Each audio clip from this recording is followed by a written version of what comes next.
equilibrio y protección internacional, el Ecuador seguirá siendo un referente ante la grave situación producida en Afganistán. Nos adherimos a la declaración conjunta de más de 70 países en la que se exhorta a las partes involucradas a respetar la salida segura de los ciudadanos extranjeros y afganos que deseen abandonar dicho país. Estamos entre los primeros países del mundo en crear una subsecretaría de diversidades enfocada en la eliminación de todo tipo de discriminación sexual. Nadie en el Ecuador tendrá miedo de ser discriminado por ser quien es o amar a quien él ama. Nuestra Secretaría de Derechos Humanos trabaja incansablemente para erradicar de una vez por todas la violencia de género, execrable fenómeno que lamentablemente sigue presente en nuestra sociedad. En materia de seguridad jurídica, hemos reincorporado al Ecuador al CIADI para brindar garantías a la inversión extranjera. Estamos estimulando nuevamente al sector privado, pero sin descuidar jamás el imprescindible equilibrio con la inversión social. Para ello, impulsamos nuevos programas que reducirán la pobreza y eliminarán la desnutrición infantil, problemática que desafortunadamente tras años de inatención aún persiste en nuestras comunidades más vulnerables. Hemos recuperado el equilibrio de poderes, fortaleciendo el diálogo democrático y la gobernanza entre las diferentes funciones del Estado. Todo esto, Excelencias, hemos hecho en estos muy pocos meses de gobierno. En suma, nos ha correspondido restablecer en Ecuador las instituciones democráticas y las libertades y derechos ciudadanos que fueron socavados en un gobierno que puso bajo su autoridad todos los poderes del Estado. En tal virtud, deseo expresar mi voluntad de contribuir a que igual reivindicación ocurra en los países latinoamericanos en que han desaparecido los elementos constitutivos del Estado de Derecho consagrados en la Carta Democrática Interamericana. Todos los pueblos en América Latina luchan por recuperar y fortalecer la democracia y la libertad. Y todos aquellos que lo hagan recibirán la solidaridad inquebrantable de mi gobierno. Finalmente, quiero dedicar unas palabras a la tragedia de la migración forzada. Es una triste realidad constatar que hoy en día los migrantes del mundo ya no buscan solamente mejores horizontes, hoy buscan la mismísima supervivencia. Lamentablemente, este drama humano no es nuevo para quienes formamos parte del continente latinoamericano. Pero por eso mismo no hemos permanecido indiferentes ante la salida de millones de nacionales venezolanos de su patria. Ecuador ha respondido de manera fraterna. Hemos acogido alrededor de unos 433,000 ciudadanos venezolanos que se han beneficiado de un solidario proceso de regularización que les permitirá acceder a los beneficios del trabajo y la seguridad social. Sin embargo, en Ecuador también hemos sufrido un incremento de nuestra población migrante. an increase in our own migrating population who are exposed to unimaginable risks in their attempts to reach other countries such as the United States.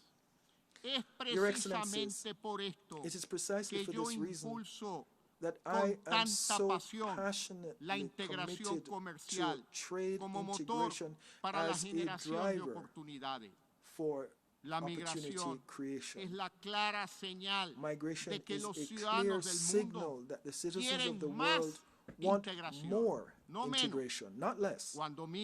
When they migrate, citizens are showing us in practice the integration that their authorities, their authorities, do not dare to provide them with. They are prepared to cross continents to join new societies that provide them with more and better opportunities. They want access to global job markets, education, and to a whole world that is increasingly connected by technology but separated by misplaced protectionist policies. For this reason, I call on all countries that wish to deepen their trade relations with Ecuador, because one of the solutions to this problem lies precisely in bringing together the markets, bringing the markets closer to our citizens instead of forcing our citizens to migrate to those markets. Ladies and gentlemen, let us ensure that opportunities seek out our citizens and not have our citizens migrate in search of opportunities. It's better for us to be connected through free trade than through forced migration caused by practices that isolate us, lock us in, and only limited the spaces for shared prosperity. Sooner or later, our citizens will strive for their economic freedom. Human beings will seek out opportunities. We believe that we must facilitate this natural impulse and not obstruct it, because the only result of blocking it is precisely the tragedies that we are now experiencing. I believe, Your Excellencies, that what I am saying is mere plain common sense. However, let us ask the question, why are we not doing it and advocating global integration? In closing, I wish to begin with the words to close with the words I began with. I would like everything I've said to be a satisfactory response to the curiosity and expectations that my new government has created. But in addition to everything I have said, I must say a very simple word that transcends all cultural barriers. One word that is never out of place in relations among peoples, but a word in which over the past few years we have not heard it enough from Ecuador, and that word is thank you. Thank you to the entire community of nations for their cooperation in these first months, during which, through a successful vaccination program, we have been able to restore calm to Ecuador and Ecuadorians. With this message, we are rolling out a new era of Ecuadorian diplomacy, a new way of relating to all countries of this world, regardless of where they are, their size, or their beliefs. Let this be a new beginning. Let the lessons of the pandemic be forever etched in our memories. Let all the difficulties that we have overcome en las sólidas today bases lay de un nuevo the firm entendimiento foundation entre we need pueblos. for a new Y en esa understanding among reactivación, peoples, and in this en recovery, esa gran in this construcción great de una nueva undertaking armonía of a mundial, new global cuenten harmony, siempre con la you fiel can always amistad count y on la the eterna faithful gratitud friendship del pueblo and ecuatoriano. abiding Muchas gratitude of gracias the people a todos of ustedes Ecuador. y Many le thanks pido to a all Dios of you, que bendiga a la and may humanidad. God bless Un abrazo. humanity.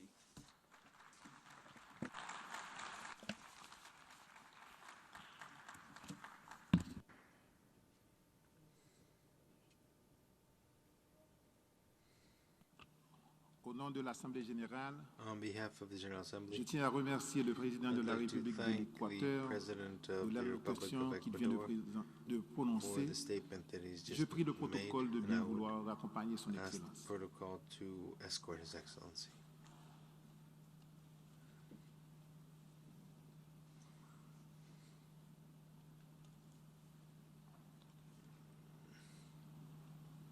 L'Assemblée va entendre The l'allocution General de son Assembly will Excellence, now Monsieur hear Egils the Levit, statement of président His de la Excellency République de Egils Lettonie. Levit, President of the Je Republic prie le of protocole de Latvia. bien I vouloir would like to ask accompagner son protocol to Excellence. escort His Excellency to the rostrum.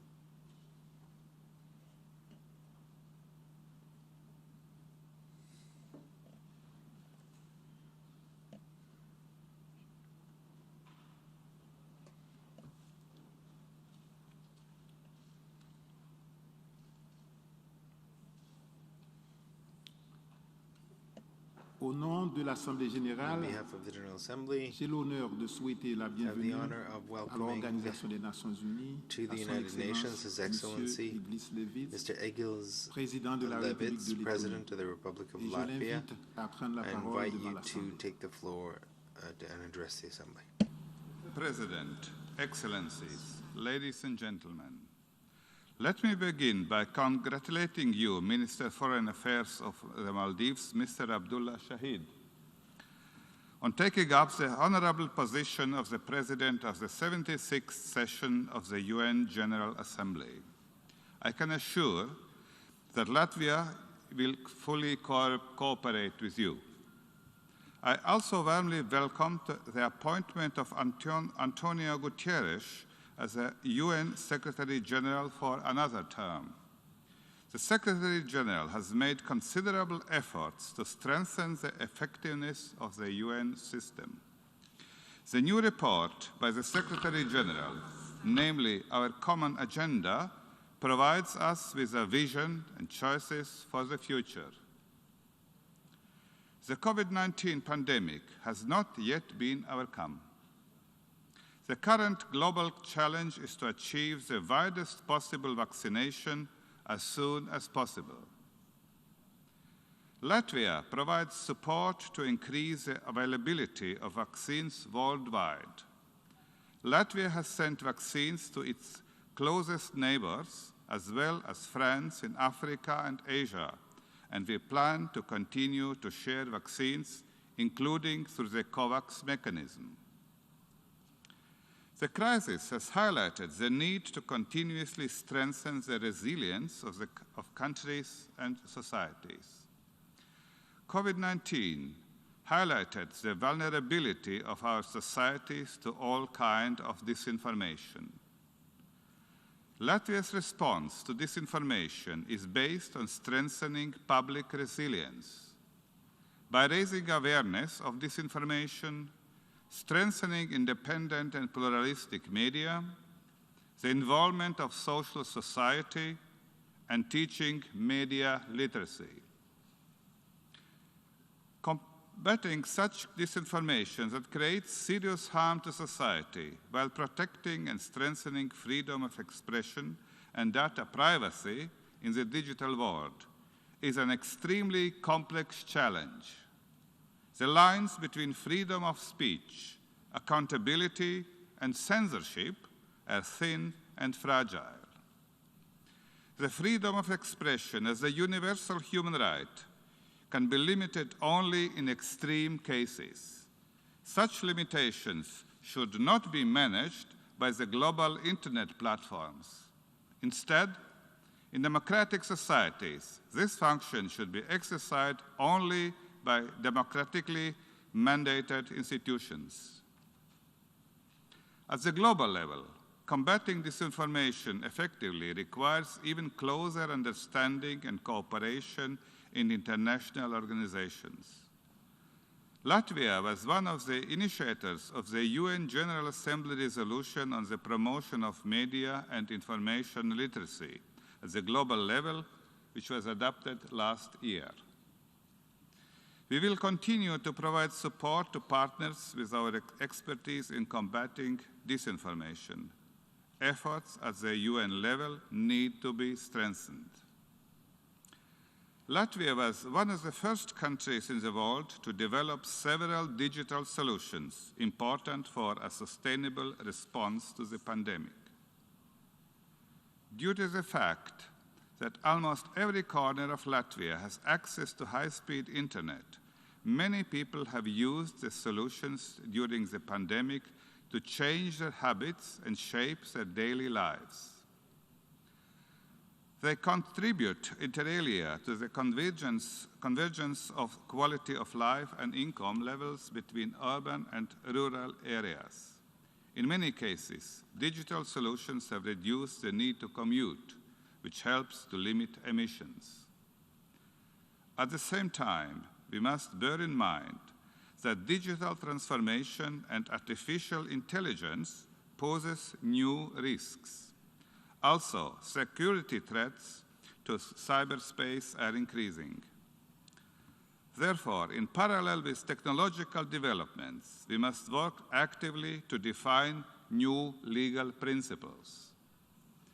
On the one hand, these principles should help us make the best use of opportunities, and on the other, to avoid risks and damages to human rights and freedoms. In recent years, we see innovations which, through global social platforms and increasing use of artificial intelligence, make it possible to influence and manipulate human thoughts and actions more effectively. Thus, human autonomy, the free will of the personality, is endangered. The main challenge for the democratic world in the coming decades will be whether artificial intelligence or humans control decisions. When individual scientists and environmental activists began to express concerns about climate issues in the 1990s, few listened to them. It takes time for public opinion and legal consciousness to mature. Today, we are grateful to them for raising this alarm early. Looking ahead, I consider the protection of autonomy of human thought to be the most important task for legal policy in the coming decades. We must also ensure that the digital transformation is inclusive for all countries and all people, bridging the current digital divide. Another important aspect for Latvia is the preservation of linguistic diversity and the use of small languages in the digital age. Latvian digital technology companies are developing a high-quality machine translation program for small languages using artificial intelligence. This will help to safeguard linguistic diversity in the digital age. Latvia is also proud of the project Riga Tech Girls, which offers better digital skills and opportunities to women. We are happy to share this experience with others through the UN system. Latvia supports the UN Technology Facilitation Mechanism to identify how science, technology, and innovation can best contribute to delivering sustainable development goals. Mr. President, there is an urgent need to reach our common goals on environment, climate change, and renewable energy. The COP26 Climate Change Conference in Glasgow later this year will be an important milestone. Latvia is committed to meeting the goals of Paris Climate Agreement and has adopted an ambitious development strategy that aims to minimize carbon production. There is a need to make greater use of innovative technologies for the prudent and sustainable use of natural resources. Latvia continues to expand its experience of sustainable forest management using digital technologies. In the coming years, we will continue to pay special attention to the issue of clean water in a national, regional, and global context. Latvia has a long coastline. We can share our accumulated knowledge about monitoring and combating marine pollution. Latvia is also actively involved in the UN Group of Friends to combat marine plastic pollution. Mr. President, with regard to the UN Sustainable Development Goals, we are especially committed to promoting peace, justice, and good governance. It is good governance that is crucial for respect for all human rights, democratic principles, and the rule of law. Therefore, in its development cooperation, Latvia focuses on public administration, the rule of law, gender equality, and environmental protection. More than ever, human rights need to be a strategic priority for the United Nations. Over the past year, we have witnessed negative developments in regard to basic human rights and security issues, for example, in Myanmar and Tigray. New tragedies in Afghanistan are now unfolding before our eyes. Taking into account the latest developments, we are especially concerned about the security of Afghan women and girls. The rights of women and girls will be high on our agenda as Latvia serves as the Vice Chair on the Bureau of the UN Commission on the Status of Women for the next 2 sessions. Over the past year, Latvia has also closely followed the dramatic developments in its neighboring country, Belarus, where public efforts to decide on the future of its country are still being brutally suppressed. Latvia strongly condemns the actions of the Lukashenko regime against Belarusian civil society, independent media, and journalists. It has even gone so far as to hijack an international flight. Belarus exploits and puts at great risk vulnerable people from different regions of the world in an effort to create targeted, intensive migratory flows to Lithuania, Latvia, and Poland in order to destabilize Europe. We have a duty and a right to protect our national borders. At the same time, Latvia, in cooperation with its NGOs, provides humanitarian assistance for people who have become the hostages of the Lukashenko regime.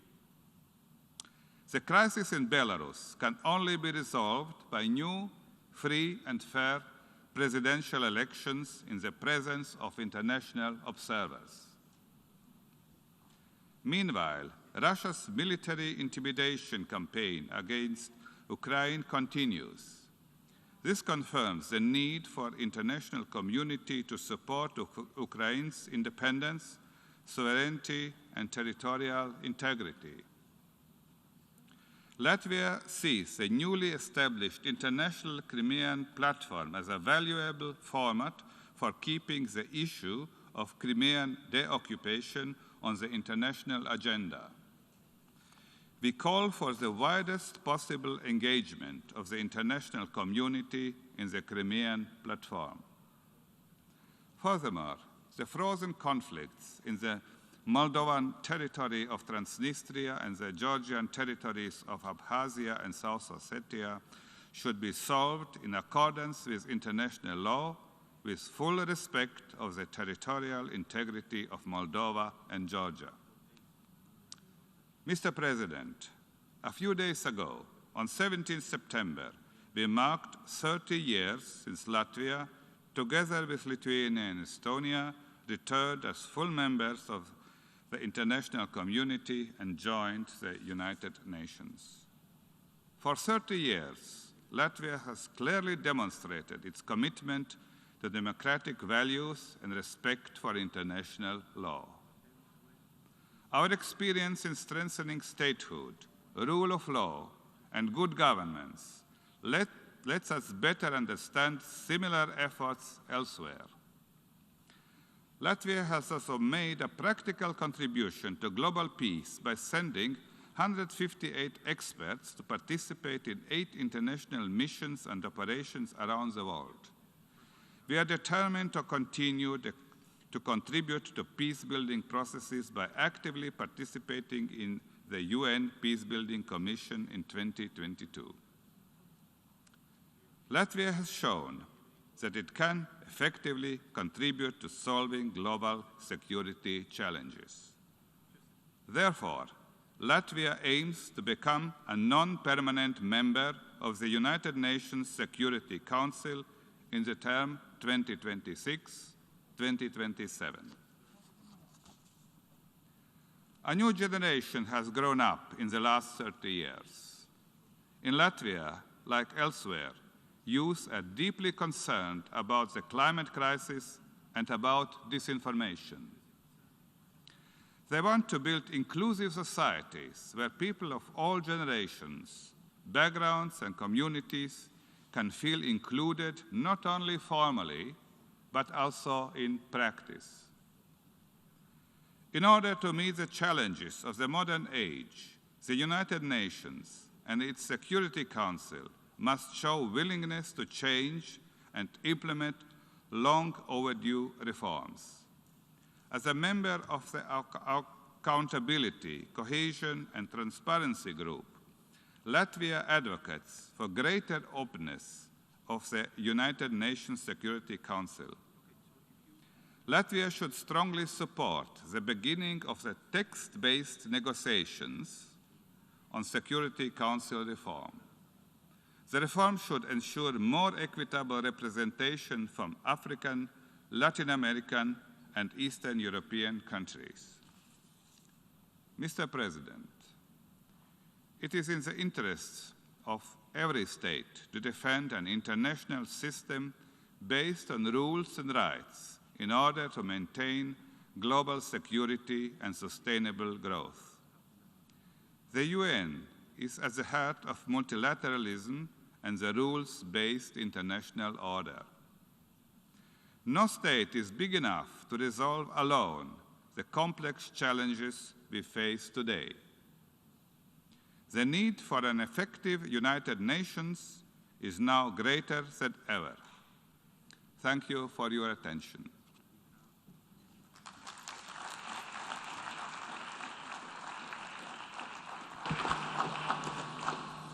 Au nom de l'Assemblée générale, je tiens à remercier le président de la République de Lettonie de l'allocution qu'il vient de prononcer. Et je prie le protocole de bien vouloir accompagner son déclaration.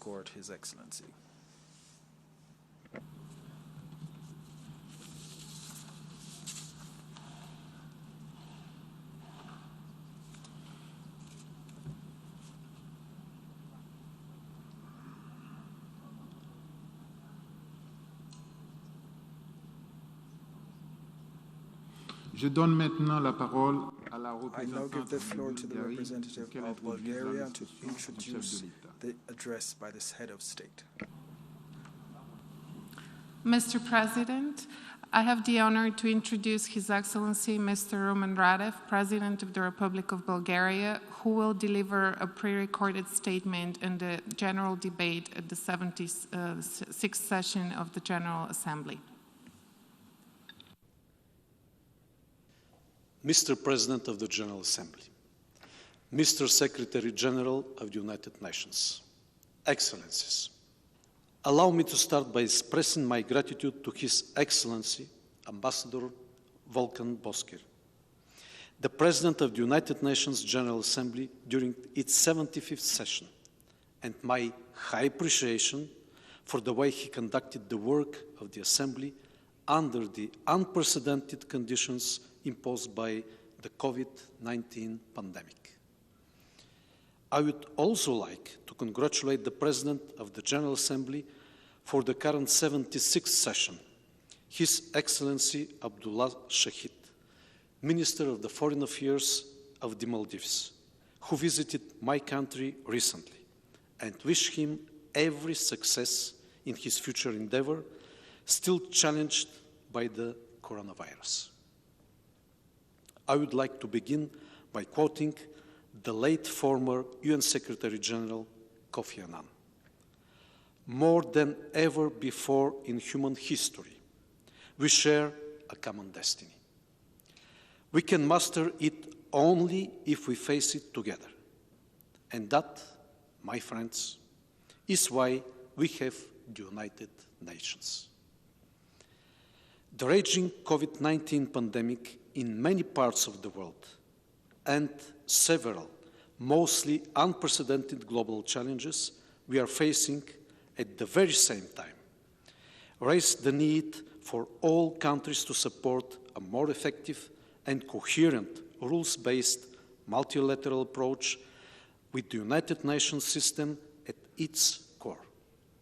Multilateralism is the key to our future and has no alternative. For Bulgaria, this is a high priority, and we support the deepening of EU's strategic partnerships around the world, as well as its more active engagement with third countries and regional organizations. The most urgent tasks ahead of us are to prevent the spread of the coronavirus, to focus on the global economic recovery, decreasing growing economic disparities, to accelerate progress in climate change and sustainable development, to combat terrorism and trans-border crime, as well as enhancing cybersecurity. Mr. President, it is vital that we all stand in support and solidarity with the most vulnerable countries and people around the globe, under the guidance of the United Nations and the World Health Organization. My country, Bulgaria, has joined the efforts to provide vaccines to those in need by sharing its excess supplies through EU mechanisms and on a bilateral basis. COVID-19 pandemic and climate change combined resulted in wasting an entire decade of progress in the implementation of the Sustainable Development Goals in many parts of the world. There is no doubt that the sustainability cannot be achieved without dealing with the effects of climate change, environmental degradation, and loss of biodiversity. To maximize our collective response, we must build resilience.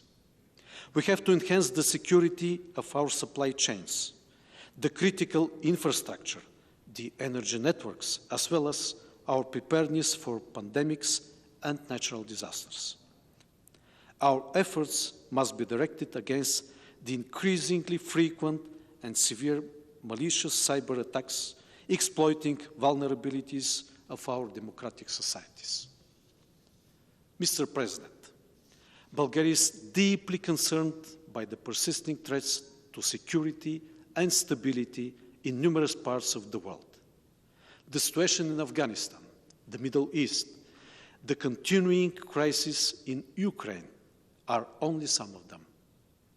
We share the grave concern over the deteriorating security situation in Afghanistan after the Taliban takeover, threatening to jeopardize the political, economic, and social achievements by this country over the past 20 years. The risk to the stability and security extends to the whole region and far beyond. Bulgaria condemned the attacks near the international airport in Kabul on 26 August 2021. The attacks claimed by Islamic State in Khorasan province resulted in the death and injuries of over 300 civilians, including women and children, and military personnel. Terrorism in all its forms and manifestations constitutes one of the most serious threats to international peace and security. All states must combat terrorism through concerted multilateral efforts and by all means in accordance with the Charter of the United Nations and other obligations under international law. As EU member state, Bulgaria supports EU's commitment to work with international partners on durable solutions for Afghan refugees and address the needs of countries hosting large numbers of them. As a sign of solidarity, we took a decision to receive up to 70 Afghan citizens who have worked for Bulgaria, EU or NATO missions, and their families. Bulgaria shares the view that a continuous humanitarian engagement in Afghanistan is essential to respond to the unfolding humanitarian crisis fueled by the conflict, the severe drought, and COVID-19 pandemic. Let me now turn to the Middle East. We condemn the missile attacks on Israel and the unproportionate use of force in retaliation, while we fully recognize Israel's right to self-defense. We are deeply concerned by the violence in the occupied Palestine territory.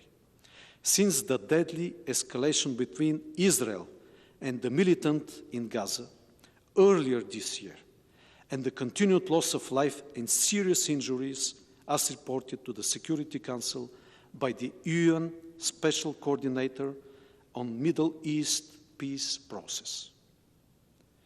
The solution of the conflict between Israel and Palestine through the revival of the Middle East peace process has no alternative.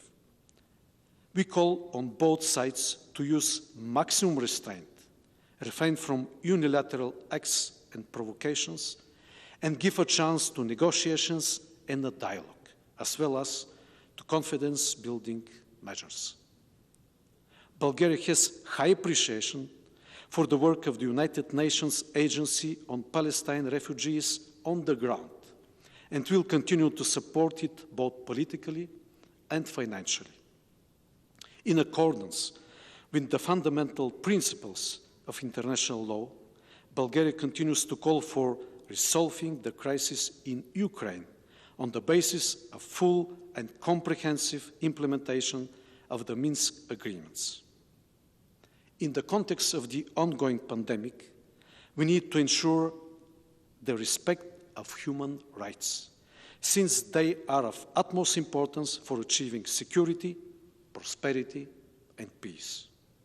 Protection of children's rights is a key priority of my country with regard to human rights, with a strong emphasis on the inclusive education for children with disabilities and the process of deinstitutionalization. Further, we insist on the empowerment of women and girls, the promotion of rights of people with disabilities, as well as the fight against anti-Semitism, Islamophobia, and hate speech. To promote these priorities on a global level, Bulgaria supports all relevant UN funds and programs, the UN High Commissioner for Human Rights, and actively engages with the UN system, currently as a member of the Human Rights Council. We need a revitalized United Nations to effectively address the numerous challenges the world is facing today. To this end, Bulgaria will continue to work for efficient United Nations, adequately prepared to respond to the needs of humanity in the 21st century. We support the comprehensive reform in all areas of activity of the organization. Bulgaria welcomes the report of the Secretary General, Our Common Agenda. We especially commend the fact that it is future-oriented with a strong focus on youth, since the decisions taken today will shape life of future generations. Bulgaria is strongly committed to its financial obligations to the United Nations and is concerned about the persisting liquidity challenges, which undermine the ability of the organization to implement its mandates and to carry out its work. Mr. President, in concluding, let me be optimistic. At the very outset of the World Organization, Ralph Bunche, a renowned American political scientist and diplomat, a leading civil rights activist, and Nobel Peace Prize laureate for his mediation in Israel in the late 1940s, said, "The United Nations is our one great hope for a peaceful and free world." I would like to add, the United Nations is our one great hope for safely steer the boat of our common destiny through the troubled and uncharted waters of our future. And we all must stand as one in its support. Thank you, Mr. President.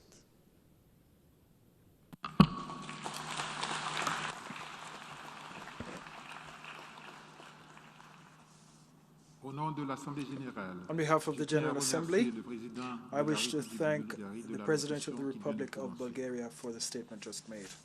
The Assembly will hear an address by His Excellency Hakainde Hichilema, President of the Republic of Zambia. I request protocol to escort His Excellency.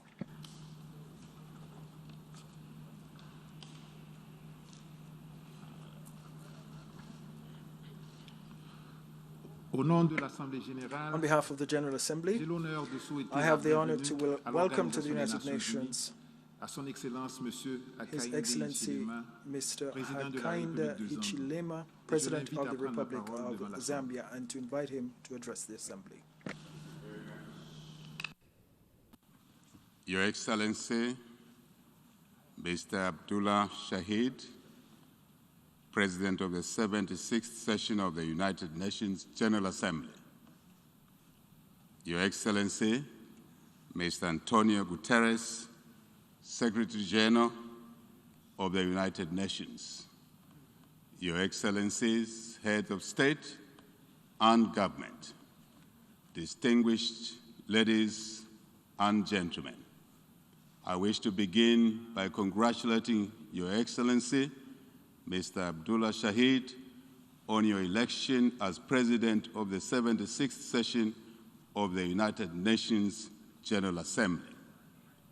I am confident that your wealth of knowledge and vast experience in multilateral issues will lead to a successful discharge of the important responsibilities of the Assembly throughout this session.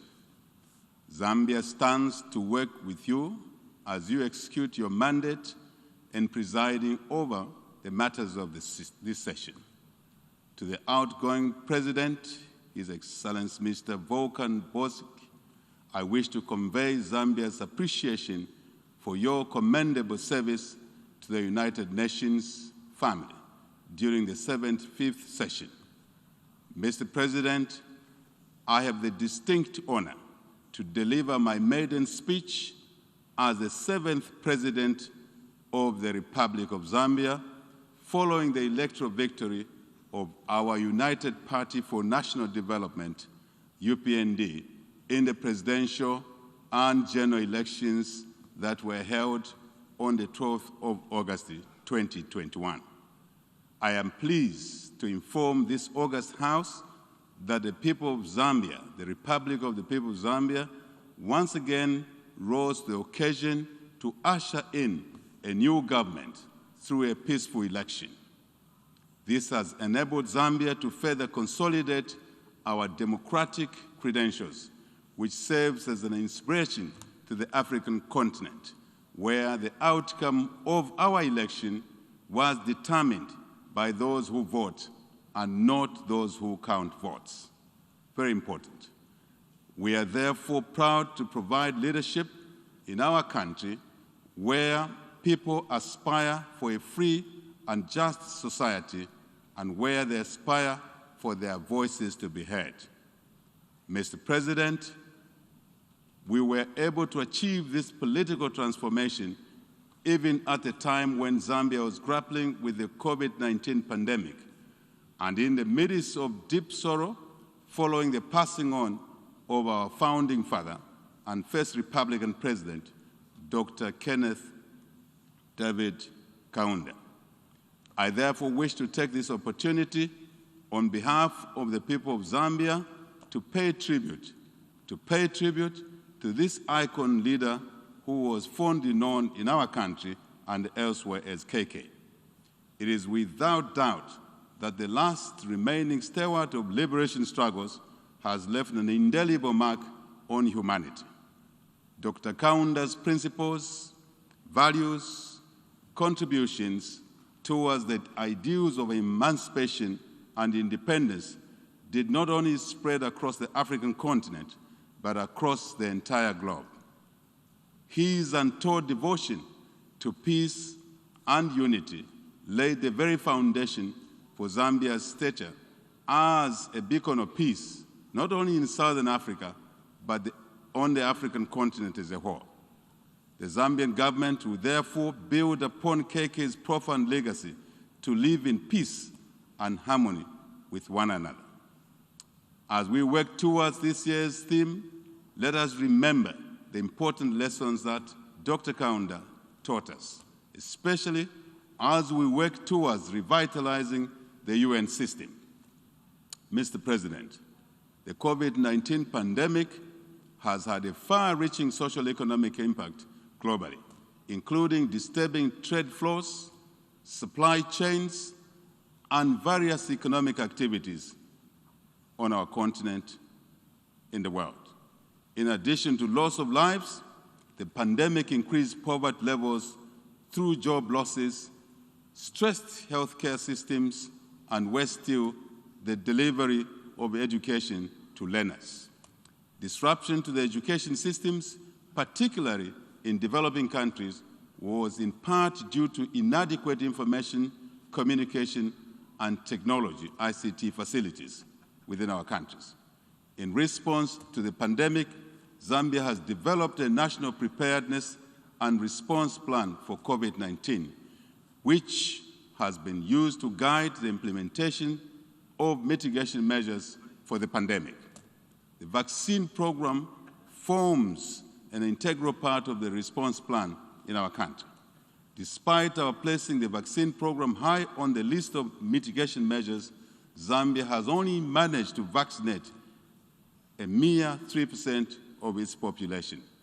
This is against the country's target of vaccinating 70% of the eligible population by the third quarter 2022. This clearly highlights the inequitable access to vaccines developing countries, especially that more than 2 billion vaccines have been administered worldwide. Mr. President, it is fair to state that recovery from the pandemic hinges upon mass vaccinations before considering other reforms or facilities that tend to fail when countries lock down their economies. It is therefore gratifying that this session of the General Assembly will consider building on initiatives such as the African Vaccine Acquisition Acquisition Trust for COVID-19, AVAT, and COVID-19 Vaccines Global Access, COVAX. The two initiatives have made it possible for low-income countries, such as our own, Zambia, to access life-saving vaccines which will contribute to building resilience and recovery from the pandemic. I wish, therefore, to express Zambia's appreciation for the support that has been provided thus far through the COVAX and AVAT facilities. The UN system and various stakeholders have benefited from. To further guarantee resilience, we call for the concerted and enhance global efforts towards promoting investments, particularly in local manufacturing capacity and technology transfer on vaccines, related infrastructure, human capital, as well as research and development, R&D. Mr. President, the new administration in Zambia is cognizant that a conducive governance environment is a precursor for the country's political stability, security, economic growth, and sustainable development. It also fosters enhanced transparency, accountability, and consultative dialogue. Very important. With this realization, our administration will work towards strengthening of oversight, governance institutions, and ensure the independence and autonomy of the three arms of government, particularly the legislature and the judiciary. The fight against corruption will be at the center of our transformation agenda, and this shall be expected to be executed with zero tolerance to corruption. Zero tolerance to corruption. We shall also promote free media and an active civil society, as they are critical in upholding checks and balances, human rights, liberties, and freedoms. Mr. President, my government's high priority is to restore macroeconomic stability, attain fiscal and debt sustainability, promote economic growth, enhance economic diversification, and manage the contraction of debt. I am confident that these measures will restore macroeconomic stability and put the country back on economic recovery. To sustain this growth, Zambia will dedicate efforts to guarantee a stable and predictable environment that will attract and protect local, regional, and foreign direct investment, as well as enhance local participation in our economy. Very important. This is a prerequisite for a vibrant private sector-led economy, and thus create jobs and opportunities for all our people. Mr. President, to complement these efforts, Zambia has embarked on an ambitious economic and social transformation agenda with a view to creating equitable opportunities and poverty reduction for the Zambian people, especially the youth and the women who actually delivered our election victory in our country.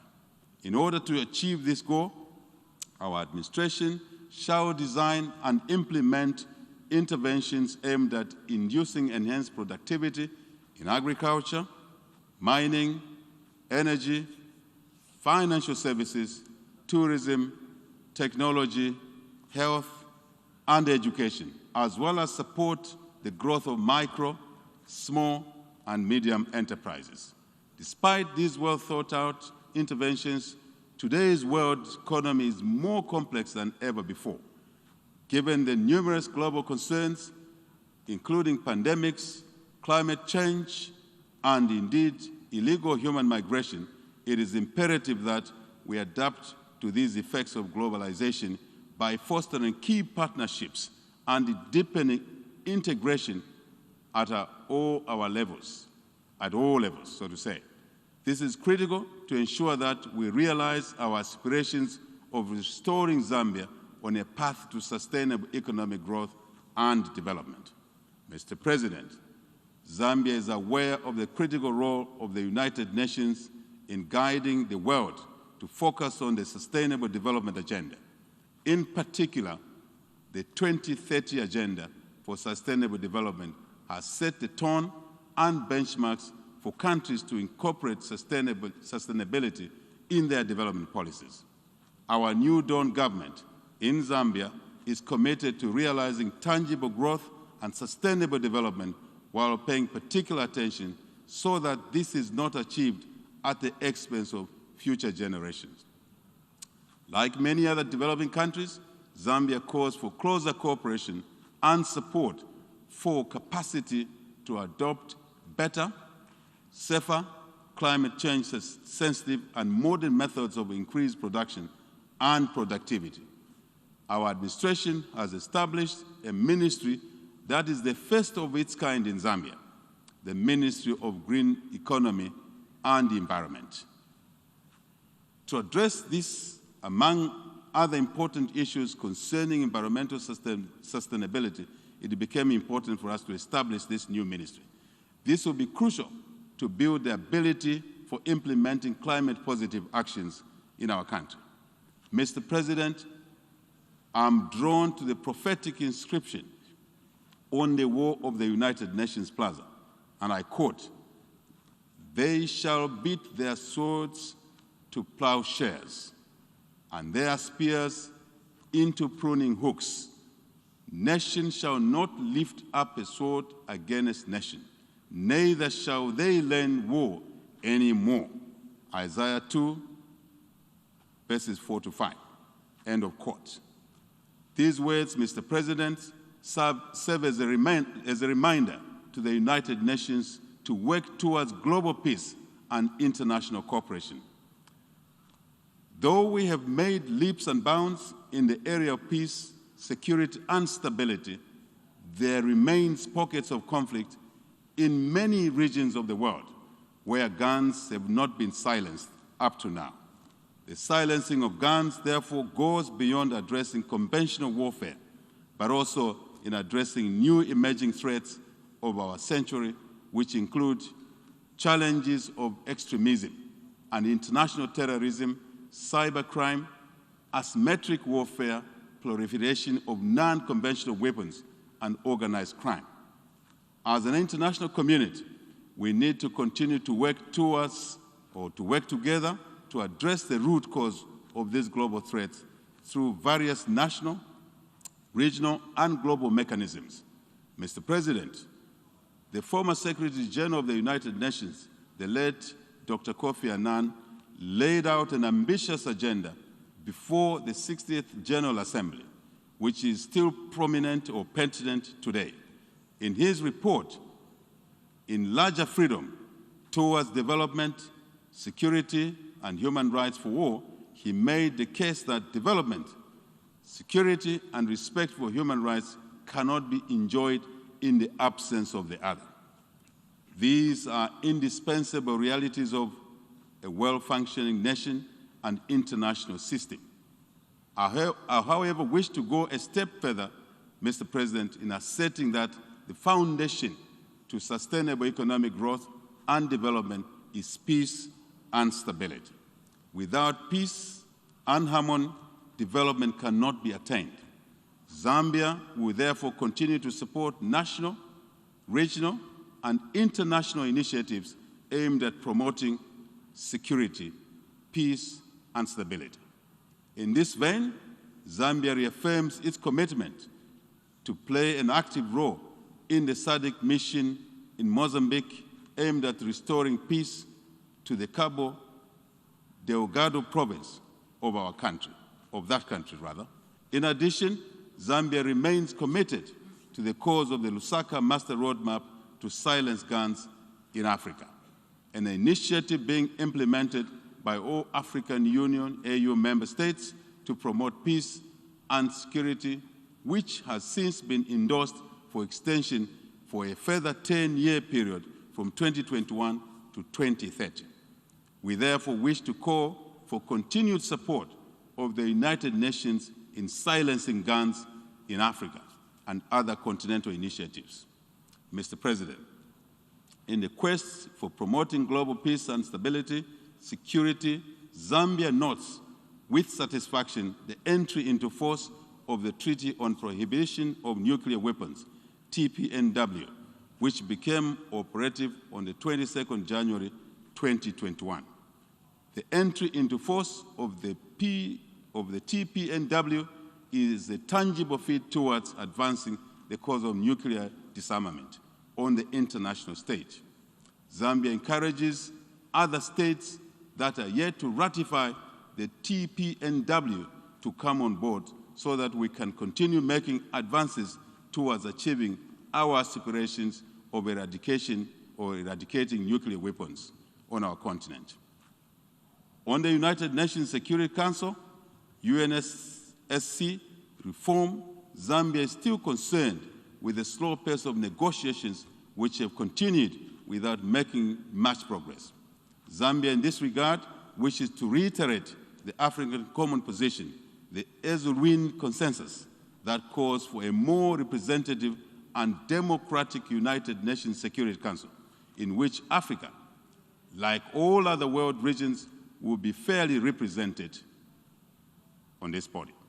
Mr. President, the call for gender equality is now a century-old struggle for women to participate equally with men in society as a whole.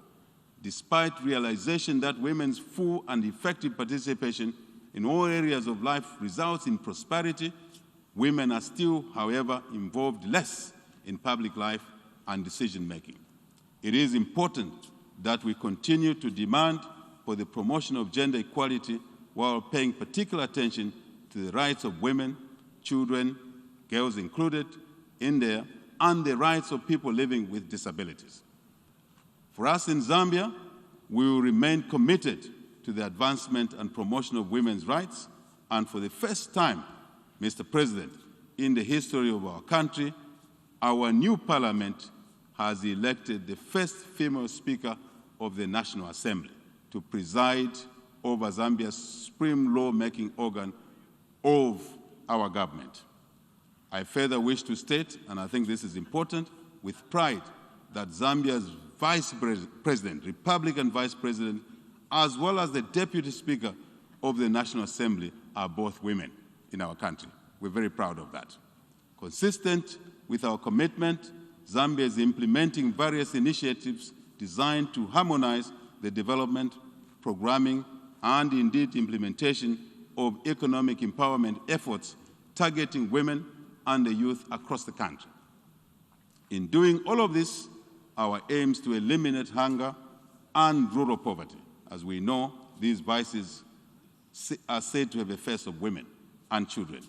Further, Zambia emphasizes the importance of ensuring that communities have women at every level of decision-making, as doing so will translate into a discourse that will be inclusive, representative, and thus more holistic and insightful. Our government will focus on increasing support for women through creation of employment opportunities and entrepreneurship programs, amongst others. We will also focus on increasing access to secondary education for adolescent girls from impoverished households through financial aid and grant schemes. Mr. President, I wish to stress that the government of the Republic of Zambia will remain committed to economic diplomacy and multilateralism, to consolidate global efforts through promoting open and cordial relations with the international community in order to ensure collective sustainable growth and development in our country.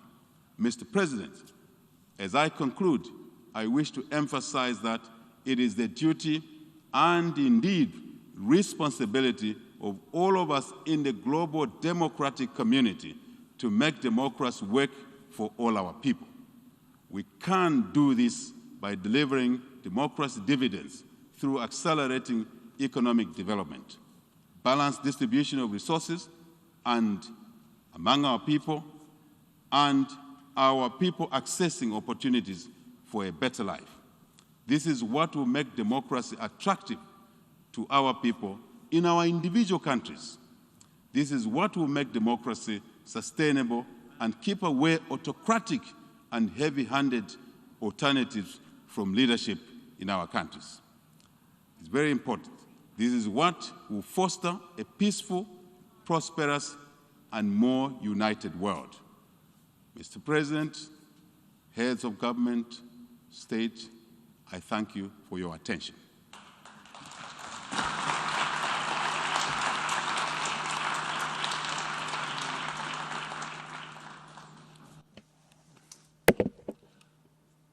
Au nom de l'Assemblée générale, je tiens à remercier le président de la République de Zambie de l'allocution qu'il vient de prononcer. Je prie le protocole de bien vouloir accompagner son Excellence.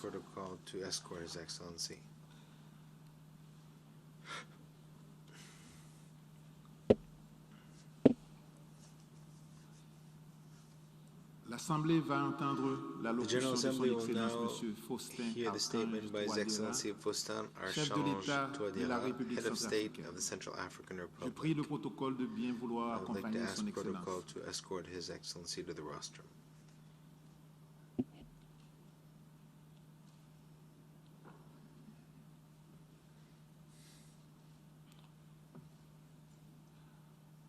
Au nom de l'Assemblée générale, On behalf of the General j'ai Assembly, l'honneur de souhaiter la I have the bienvenue à honor of l'Organisation des welcoming Nations to Unies the United à son Nations Excellence M. His Faustin Excellency Archange Touadéra, Faustin chef de l'État de la Archange République Touadéra, head of centrafricaine, state of the Central et African je l'invite Republic, à prendre and la I would parole like to devant invite him l'Assemblée. to address the Assembly.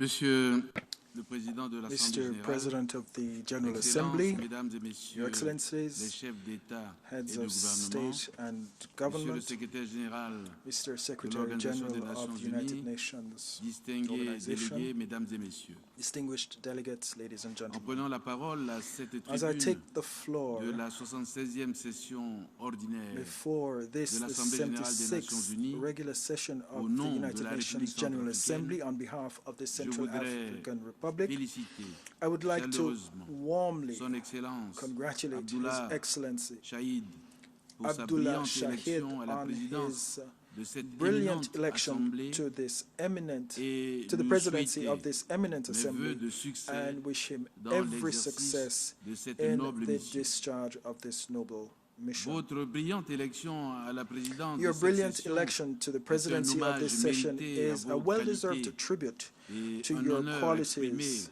and la an qualité de honor vos that services speaks to the quality of et your à votre services pays, and la République des Maldives. to the quality of your country, C'est the également Republic of the Maldives. l'occasion de saluer And here I must also l'excellente hail qualité du President travail abattu dans Volkan des circonstances exceptionnelles Bozkir on the par le excellent président work he Volkan accomplished Bozkir under au cours de la 75e session écoulée. exceptional circumstances Monsieur during le the Président, 75th session which just ended. Notre Mr. 76e President, session our se 76th tient session autour d'un thème is being de held poignante around actualité a theme of poignant je cite, topicality, which is, and I quote, construire la résilience building en espérant resilience se through remettre hope du Covid-19, to recover from reconstruire COVID-19, durablement, rebuild répondre aux besoins de la sustainability, planète, respond to respecter the les needs droits of des the personnes planet, et respect revitaliser the les rights of Nations persons, and revitalize the United Nations. Cette crise qui continue This de crisis, défier which continues la to communauté des pose a nations, challenge ne to sera the community vaincue of nations, que can par only une be solidarité overcome if internationale we plus agissante. have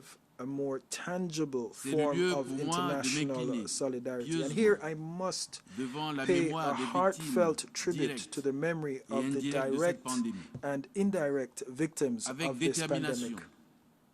malgré With des determination, moyens limités, despite limited la République resources, centrafricaine the Central s'emploie African à Republic contenir la has set situation about containing épidémique the dont epidemic, l'impact désastreux the disastrous sur tous les effects of secteurs de which l'économie on nationale all sectors of our a national compromis economy les have prévisions de croissance jeopardized our growth 2020 et predictions for 2021, 2020 and 2021, mitigeant les acquis socio-économiques du undermining plan our de relèvement et de la socio-economic consolidation de gains la paix under en the Centrafrique. National Plan for Recovery and Les Peace Building in estimations Central indiquent Africa. que Estimates show that si if the crisis la crise est jugulée is dans brought les to 6 an mois, end in the next 6 l'économie months, the nationale national perdrait economy 5,8% du produit intérieur will have lost projeté. 5.8% En of revanche, its estimated si la crise projected perdure GDP. au-delà de However, 6 mois, if the crisis cette perte should serait extend de beyond 6 months, 8,9% this du loss produit intérieur brut. will be Pour limiter les effets de la 8.9% pandémie, of GDP. mon To gouvernement limit the veille effects of the à la pandemic, my sauvegarde des government capacités de is financement du ensuring that we développement. are safeguarding the À cet effet, capacities to il finance our maintient le cap development. des réformes And here we are pressing du système ahead de gestion des with finances our publiques, reform of our dont public la rigueur finance de la mise en management system, œuvre va permettre which has been la conclusion d'un deuxième which, programme if strictly 2020-2022 implemented, avec le Fonds monétaire which, sorry, international. the strict implementation of Pour faire which face enable au us to choc conclude de a la second COVID-19, program 2020 to nous devons 2022 renforcer with la the résilience des IMF populations, as part of its investir extended davantage credit dans le facility. Now, dispositif to de veille tackle sanitaire the shocks caused by COVID-19, we must strengthen our population's resilience and invest more in a health watch system and tirelessly pursue collective awareness raises. And further, we must do everything to achieve collective immunity while intensifying our search for preventive and curative medicines, as well as effective medicines. Universal access to vaccines for the countries that are least developed must be an international security priority in the name of the fundamental principles of human solidarity. Mr. President, mobilization against COVID-19 should not, however, conceal the other challenges that we are faced with, individually as states, but also collectively as an international community.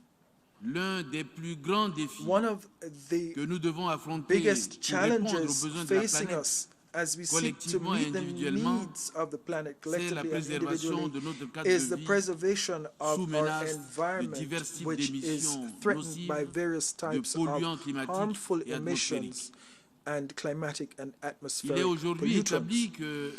It is now clear that human activity is the main cause of climate change. We consume more than what nature can offer us in the course of 1 year because of our increasingly divergent interests. Global warming due to an excessive production of greenhouse gases leading to climate changes which themselves cause floods during the rainy season, as well as water shortages, the overexploitation of fish stocks, our forestry resources and agricultural resources are exacerbating the degradation of our ecosystems. We have the historic responsibility to preserve our future generations by changing our behaviors and ensuring that we immediately roll out a governance framework that will enable us to achieve coordinated and sustainable management of our natural resources. My country has contributed modestly by coming up with a national sustainable development strategy in parallel with this definition under the CAR Vision 2050, which is part and parcel of its environmental policy letter based on investment in education and in establishing equitable environmental justice. Mr. President, notre organisation commune a enregistré des succès méritoires grâce à l'intelligente mutualisation de nos efforts. Allowed our organization face aux nouveaux défis.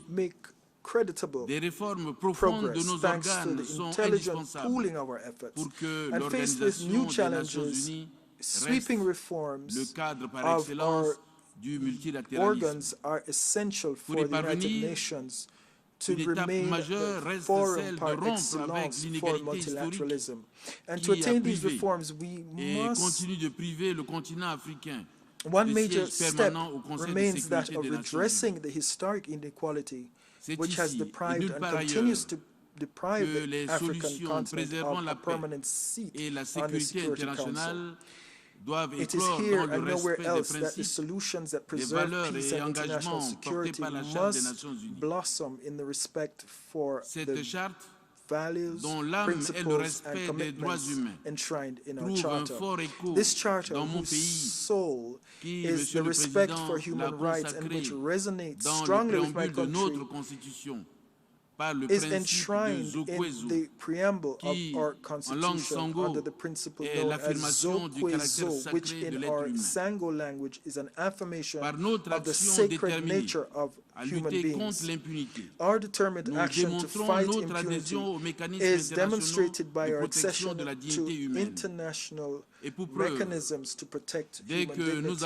And as a result of this, once we received the report from MINUSCA's Human Rights Division alleging cases of violations allegedly committed by our armed forces and their allies during counter-offensives and raids on our national territory against the rebels of a would-be coalition of patriots for change, CPC, we decided immediately to shed all light possible by setting up on the 4th of May 2021 a special National Commission of Inquiry tasked with shedding light on the alleged serious crimes, human rights and international human rights violations, international humanitarian law violations which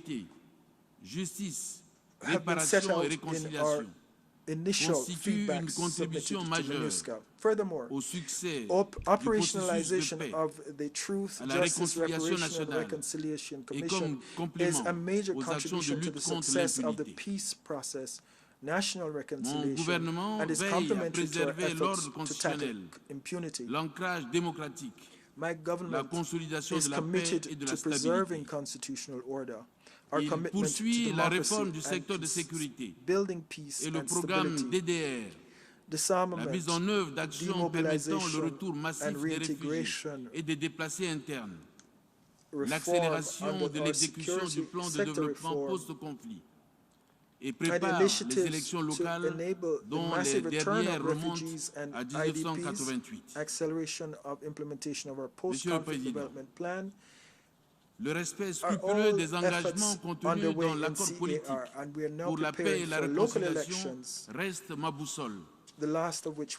Face aux groupes armés de la CPC qui avaient signé cet accord et qui poursuivent leurs exactions sur les civils, par ma voix, la République centrafricaine appelle à une solidarité sans équivoque au nom des principes de notre charte d'égalité, de promotion de la paix, de respect de la souveraineté des États. La dynamique vertueuse de reconstruction nationale requiert African Republic is calling for unequivocal solidarity in the name of the principles of our charter, equality, promotion of peace, respect and sovereignty of states.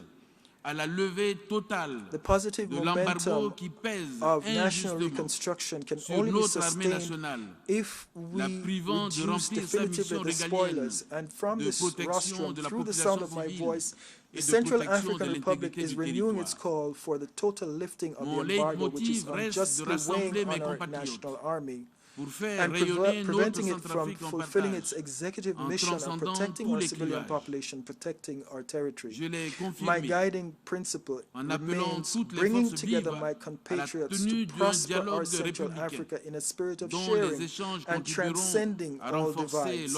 I confirmed it by calling for civil society to attend a Republican dialogue, the results of which will contribute to strengthening the option for peace set out in the PRCA. Sir, it would be remiss of me if I closed without a tribute to the peacekeepers of MINUSCA and the allied Russian and Rwandese forces that have defended fundamental rights, democracy and peace in Central Africa and paid the ultimate price to all guarantors and facilitators of the peace agreement, including the African Union, ECOWAS, ICGLR, MINUSCA, and the European Union. The Central African nation expresses its abiding gratitude. Au secrétaire To général the des Secretary Nations General Unies, of the M. United Antonio Nations, Guterres, Mr. Antonio Guterres, j'exprime ma I profonde wish to reconnaissance express my pour deep son perpétuel appreciation engagement for his en faveur de la unstinting paix commitment to et du peace développement dans le monde, and et development in the particulièrement en world, République and centrafricaine. more specifically in Je Central fonde African l'espoir Republic. que vous I cherish the resterez hope mobilisés that dans cet you élan will de remain solidarité mobilized in internationale this endeavor, aux côtés this du peuple move of centrafricain international dans sa solidarity quête de alongside paix the people of et de Central relèvement Africa, économique.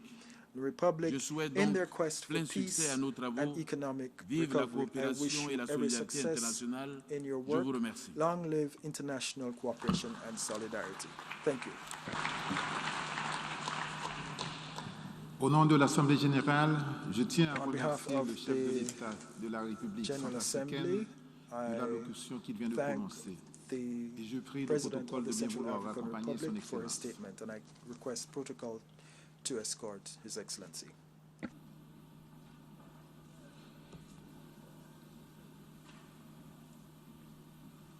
Je donne maintenant la parole au représentant de Somalie. I now give the floor to the representative of Somalia to introduce the statement by their head of state.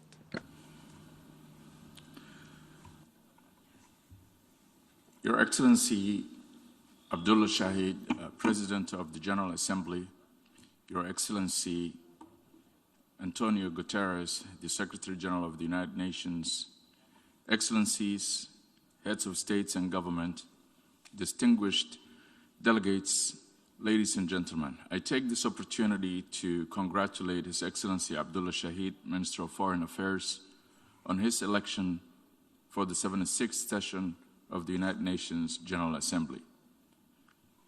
My delegation assures you its utmost support and cooperation during your tenure. We also would like to commend the exemplary leadership of your predecessor, His Excellency Volkan Bozkır, during a critical time of pandemics and uncertainties. Mr. President, I have the great honor and privilege to introduce the pre-recorded statement of the United Nations General Assembly's 76th session by His Excellency Mohammed Abdullahi Mohamed Farmajo, the President of the Federal Republic of Somalia.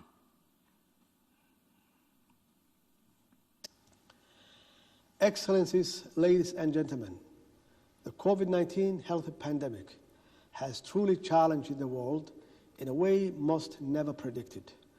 Across the world, people have lost their lives, livelihoods, and are tasked with enormous challenge of rebuilding their lives, communities, and countries during a very uncertain period in human history. However, uncertainty and inability are different. I strongly believe that we, as a community of nations, are capable and must recover together by remaining hopeful. Throughout history, mankind has been challenged, but never has our collective spirit and determination to learn, share, progress, and prosper through effective partnership been beaten. COVID-19 has proven to us all that when an existential catastrophe surfaces, we as a community of nations can rise to the challenge together. It's only fitting that the 76th session of the United Nations Assembly focuses on building resilience through hope. Building resilience through hope, hard work, and multifaceted partnership is a must for an equitable and holistic recovery from COVID-19. The global health pandemic laid bare the frighteningly unequal world that we all live in today. The different pace of response within nations and regional organizations highlighted the vast gap there is in terms of opportunities between the developed and developed world, with countries like mine still struggling to offer the vaccination to most of our citizens. It's fundamental to recognize that response to COVID-19 requires renewed community commitment to vaccinations for all. Human safety is the cornerstone of any sustainable recovery from this disastrous health pandemic. I am proud to say that the Somali federal government responded quickly to the health pandemic in this country. Our policy prioritizes the lives of our citizens, and most of our national resources and available human capital was dedicated to saving lives through direct medical provision of information sharing. Despite its devastating impact on individual lives, livelihoods, and the economy, COVID-19 galvanized the resilient Somali people, including the private sector and diaspora, as well as international partners, to do everything possible to mitigate the worst of the impact. This strong and timely partnership continues to this day and is saving lives and creating the opportunities our people urgently needed to recover quickly and sustainably. Excellencies, ladies and gentlemen, recovering from the global impact of COVID-19 is indeed our most crucial single collective priority. There is not one single nation, community, or individual which has not been detrimentally impacted. However, we must all understand that this recovery must be anchored on innovative and sustainable human-centered policies and strategies delivered in partnership across the continent. In Somalia, we're determined to ensure that our national recovery strategies are in line with our 9th National Development Plan. The core of this focuses on rebuilding a strong, cohesive, and fair Somali society underpinned by strong institutions and opportunities. Somalia's economy has been heavily impacted by COVID-19 pandemic, like everywhere else in the world. But this has not deterred us from successfully continuing on our national economy reform path. The success of these reforms have enhanced the trust between the Somali government and public and international partners and helped to deliver basic public services. It's because of these clear reforms effort, that many of our valuable international partners, including international financial institutions, provided much needed and appreciated grant financing to mitigate the worst impact of the COVID-19 pandemic. Economic reforms are key to the sustainable recovery and development of Somalia. In this regard, we are determined to continue growing our domestic revenue base, strengthening transparency and good governance, as well as working ever more closely with our people and our development partners to ensure that Somalia's recovery from COVID-19 is swift and sustainable. Excellencies, ladies and gentlemen, the protection of the environment is an urgent global priority that the Somali government is committed to. Somalia has one of the longest coasts in the world, vast arable land for farming, and huge blue economy potential.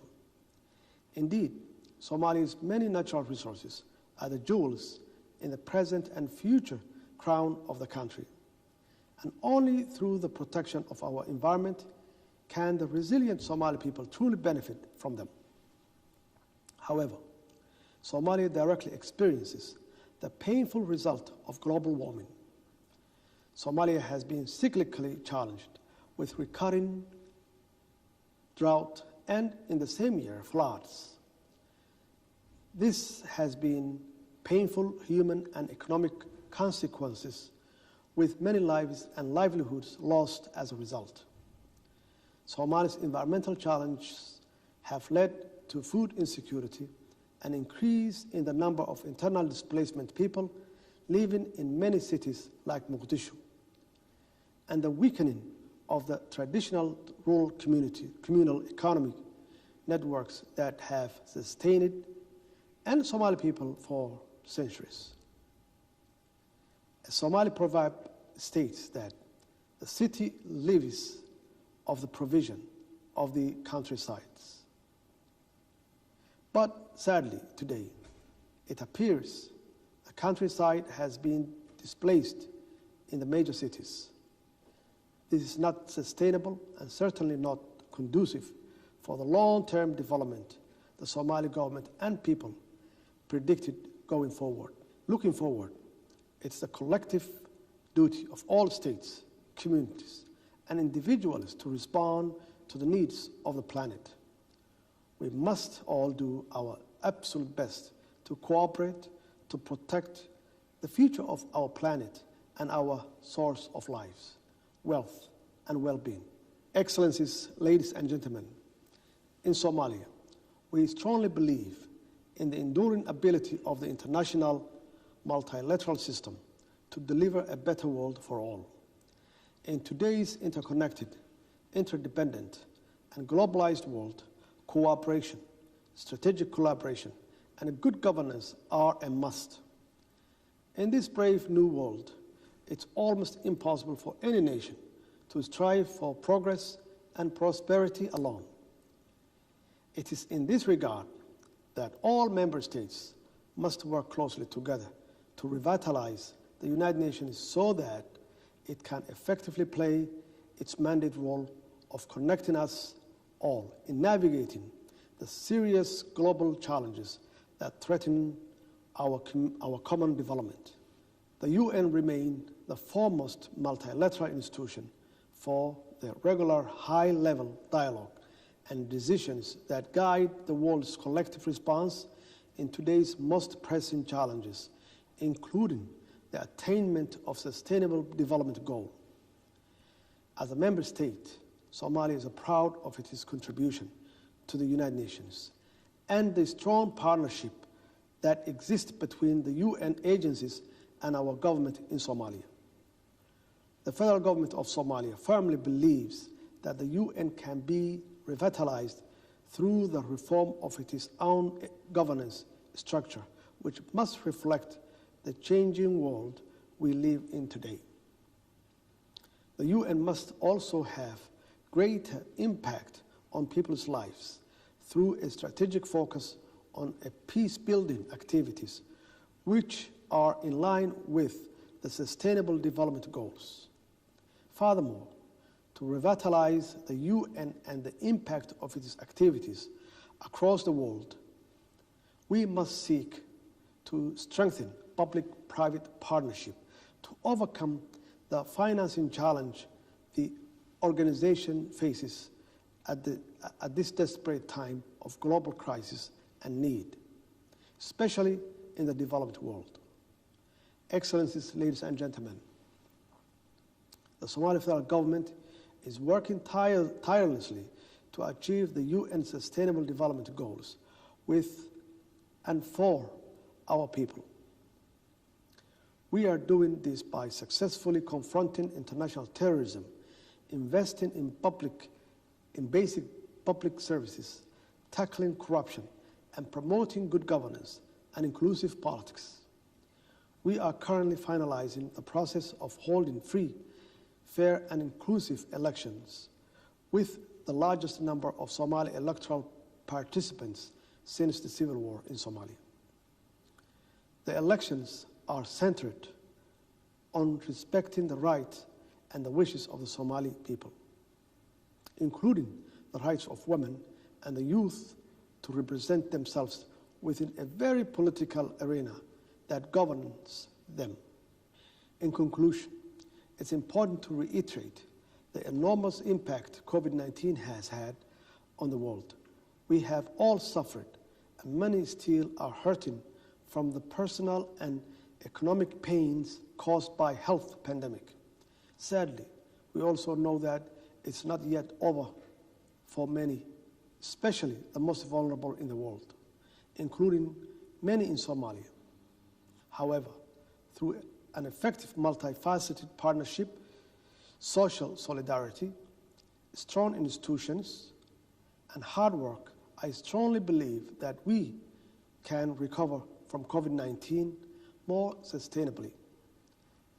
Furthermore, to achieve sustainable development for all, we must also recognize and act on responding to the needs of our planet and creating a fair society of all underpinned by opportunities and good governance. In Somalia, our government is working hard on all these priorities to improve the future of our people. I thank you.